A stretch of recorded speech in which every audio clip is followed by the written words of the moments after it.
Hello student, आपका हमारे channel HGT classes में स्वागत है। अगर आप चैनल पर नए जुड़े हैं तो चैनल को कर लीजिए सब्सक्राइब और वीडियो को अंत तक देखना है। वीडियो पसंद आए तो लाइक कीजिए। तो आज हमारा जो टॉपिक है वो है आपका सिंधु सिस्टम। सिंधु सिस्टम का मतलब है सिंधु प्रणाली। सिंधु नदी में कौन सी नदियाँ आके जुड़ती हैं, मैप के जरिए आपको इस वीडियो में बताया जाएगा। तो आइए मैप बनाते हैं, उसके बाद आपको समझाया जाएगा। ठीक है, हमें पूरा मैप बनाने की ज़रूरत नहीं है, हमें सिर्फ उतना ही बनाना है जितना कि इसमें पूछा जाएगा बस। ठीक है, पूरा मैप बनाने के लिए हमें कोई ज़रूरत है नहीं है। ठीक है, तो इसमें आपको मैं पहले ही बता दूं कि ये वाला जो एरिया पड़ता है ये है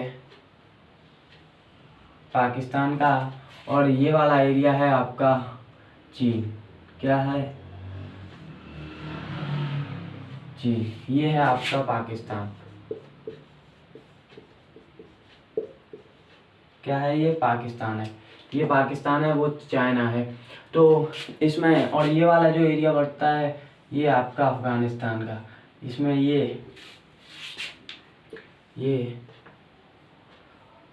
रहने दीजिए, इसमें यहाँ तक आएगा। ये पूरा एरिया है अफगानिस्तान का। ठीक है, तो आपको मैं बता दूं कि जो चाइना है वो इस साइड में है और ये आपका पाकिस्तान है और ये आपका अफगानिस्तान है। ठीक है, तो इतने एरिया पर और ये वाला एरिया है, इन पर कब्जा कर रखा है चाइना और पाकिस्तान ने।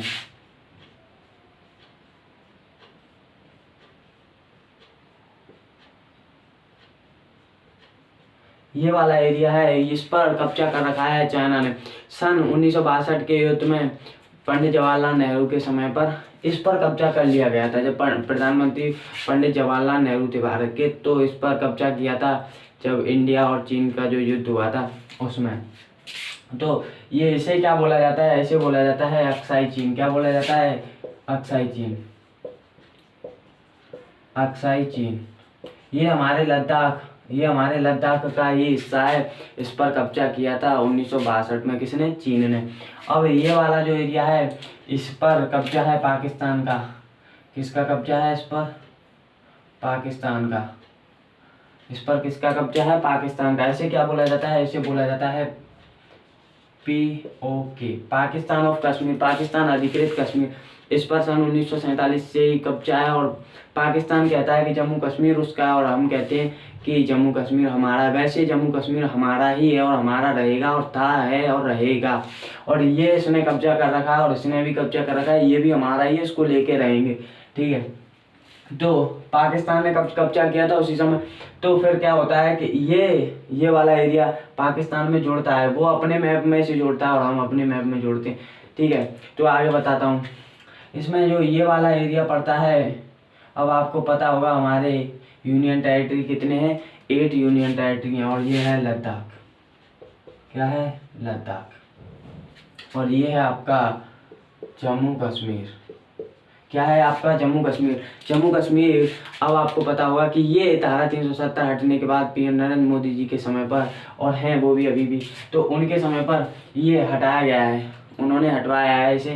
धारा 370 में क्या था कि जो वहाँ के जो निवासी थे वो या जो लोग थे वो आर्मी पर पत्थर वत्थर मारते थे। अब कोई नहीं मार रहा है, अब सब अच्छे से है, खूब खुश हैं वहाँ पर लोग।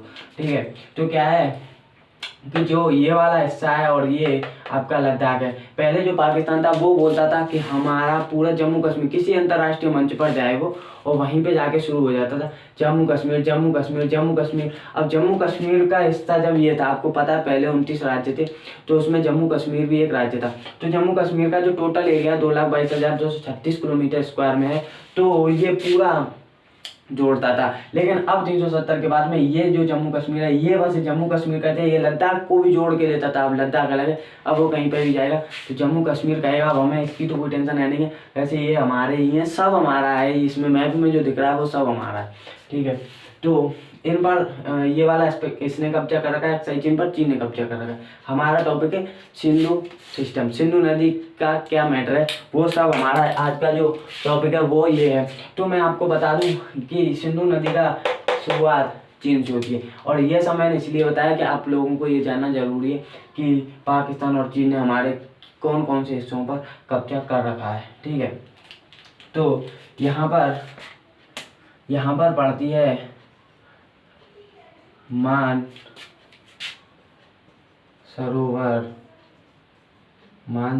झील। ठीक है, मानसरोवर झील के पास में ही पड़ता है आपका बोखर्चू ग्लेशियर।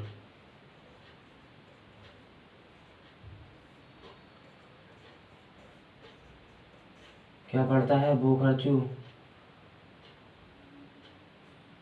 बोखर्चू ग्लेशियर पड़ता है। बोखर्चू ग्लेशियर का मतलब होता है हिमानी जहाँ से बर्फ का पानी निकलता है उसे हिमानी बोला जाता है। यहाँ बोखर्चू ग्लेशियर है मानसरोवर झील के पास में ही, और उसके नीचे ही आपका कौन सा पड़ता है? यहाँ पर पड़ता है आपका राकस ताल। ठीक है, अब इसमें हमें सिर्फ दो राज्य और 2 केंद्र शासित प्रदेश, उनसे ही आपको इसमें पूरा समझना है आपको। तो उनसे समझने की क्या है, तो जो ये वाला एरिया है ये है आपका पंजाब, और ये वाला है आपका हिमाचल प्रदेश। क्या है ये? पंजाब, और ये है आपका हिमाचल प्रदेश। हिमाचल प्रदेश। तो हमारी जो नदियाँ निकलती हैं, हमें बताना है सिंधु नदी कहाँ से निकलती है। तो सिंधु नदी तिब्बत से, चाइना में कहाँ से? बोखर्चू ग्लेशियर मानसरोवर झील के पास से निकलती है। ये सिंधु नदी निकली और यहाँ से होके ये पाकिस्तान में एंट्री करके और यहाँ पे आके मिल जाती है समुद्र में। इस जगह का नाम क्या रखा जाता है? इसे बोला जाता है अरब सागर। क्या बोला जाता है? अरब सागर, अरेबियन सी। ठीक है, अरब सागर, इंग्लिश में अरेबियन सी बोला जाता है, आपको ध्यान में रखना है। ठीक है, सिंधु नदी कहाँ से निकली? बोखर्चू ग्लेशियर से, और ये यहाँ से होकर कहाँ पर? अरब सागर में जाके मिल जाती है। तो जिस स्थान से, इस वाले स्थान से सिंधु नदी ने भारत में एंट्री की, उस स्थान को क्या बोला जाता है? उसे बोला जाता है दमचौक। क्या बोला जाता है? दमचौक। जिस स्थान से सिंधु नदी भारत में एंट्री करती है, अंदर आती है, उस स्थान को क्या बोला जाता है? दमचौक। दमचौक से इंडिया में एंट्री करती है कौन सी नदी? तो नदी का नाम क्या है? नदी का नाम है सिंधु नदी।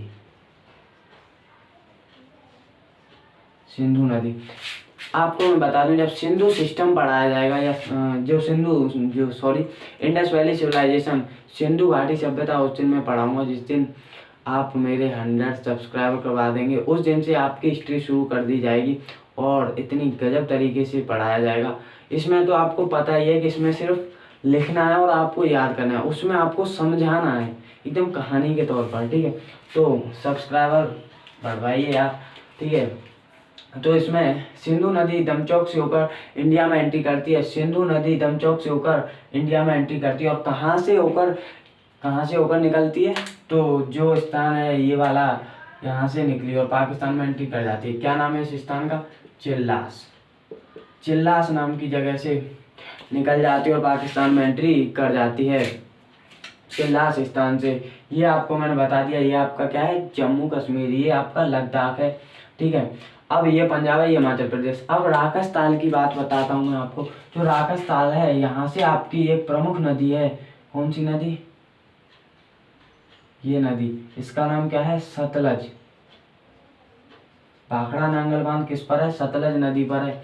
ठीक है, सतलज नदी है। सतलज नदी कहाँ से निकलती है? राकस ताल, तिब्बत, चीन से।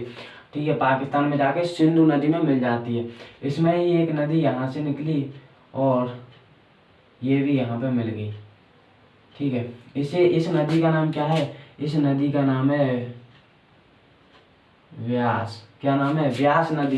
व्यास नदी यहाँ से एक नहर निकलती है जिसका नाम है इंदिरा गांधी नहर।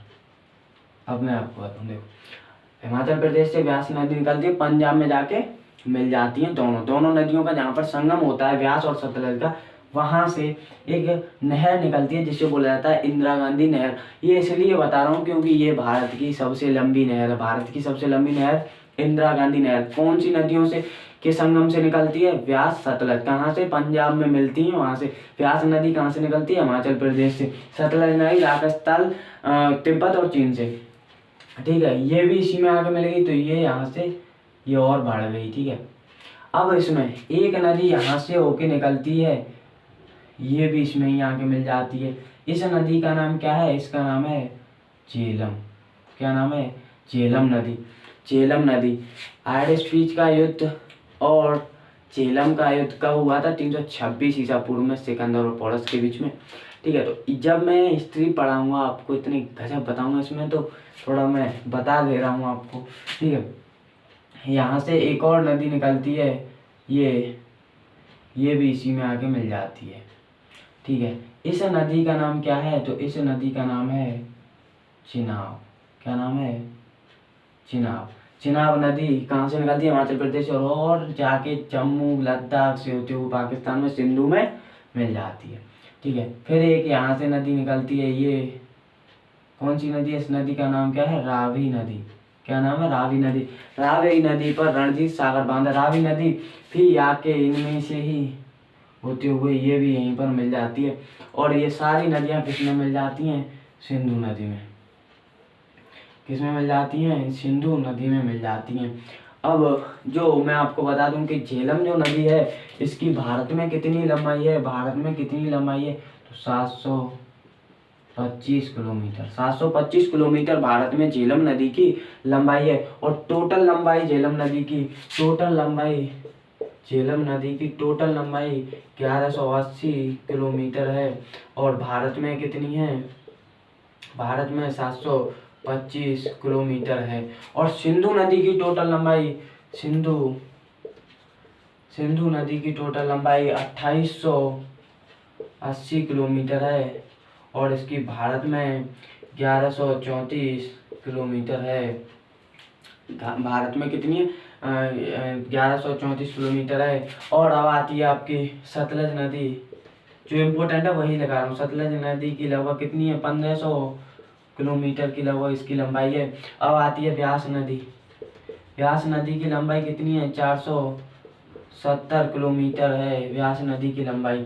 ठीक है, तो ये है इनकी लंबाइयाँ हैं नदियों की। और ये कहाँ पर पड़ती हैं ये मैंने आपको इस वीडियो में बता दिया। अब आपका जो टॉपिक बचा है वो है सिंधु समझौता। सिंधु समझौता क्या है? तो जो सिंधु समझौता है, क्या? सिंधु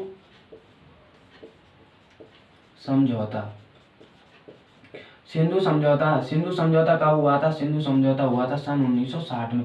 सन 1960 में। सिंधु समझौते में क्या है कि जो झेलम, चिनाब और आपकी सिंधु, ये जो नदियां हैं, इन नदियों का पानी पाकिस्तान के लिए ज़्यादा जाएगा। 80% पाकिस्तान के लिए जाएगा और 20% इंडिया में रहेगा। अब इन नदियों का पानी इसलिए जाता है कि अगर हम इन नदियों का पानी रोक देते हैं तो पाकिस्तान में पानी जो सिंचाई के लिए और कई काम पड़ते हैं तो उनके लिए पानी जाएगा नहीं, इसलिए इन नदियों का हम पानी रोक नहीं सकते। सिंधु समझौते में ये था। उस समय भारत के प्रधानमंत्री पंडित जवाहरलाल नेहरू ही थे। उस समय सन 1960 में जब समझौता हुआ था तो पाकिस्तान और ये समझौता किसके बीच में हुआ था? तो ये हुआ था आपका पाकिस्तान और भारत के बीच। किसके बीच में? पाकिस्तान और भारत के बीच में सिंधु समझौता हुआ था। तो इसमें जो पाकिस्तान के हिस्से में जो नदियां आई थी वो थी सिंधु, झेलम और चिनाब।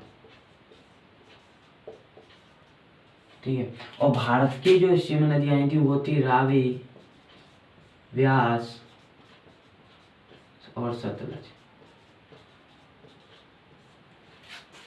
ठीक है, इन नदियों में क्या था कि जिनका जो 80% पानी जाएगा और इनका भारत 80% पानी प्रयोग करेगा।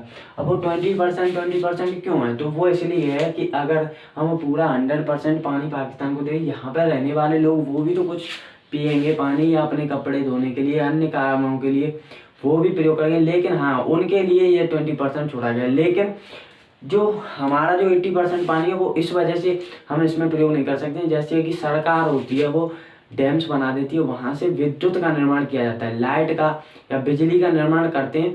तो उसका निर्माण हम इन नदियों पर नहीं कर सकते, और इन नदियों पर हम कर सकते हैं क्योंकि हमारे हिस्से में इनका 20% पानी पाकिस्तान के लिए जाएगा। ये है आपका सिंधु सिस्टम। अगर वीडियो पसंद आए तो वीडियो को कर दीजिए लाइक, और वीडियो को ज़्यादा से ज़्यादा शेयर कीजिए, और चैनल को सब्सक्राइब करवाइए यार। आपको हिस्ट्री इतने गजब पढ़ाऊँगा मैं बहुत अच्छे से। अगर इसमें कुछ समझ में नहीं आए तो कमेंट बॉक्स में आप हमसे पूछ सकते हैं, और इसमें कोई ऐसी खास करके बात नहीं है, इसको आप कर देंगे Sindhu system free. Okay, bye bye, Tata.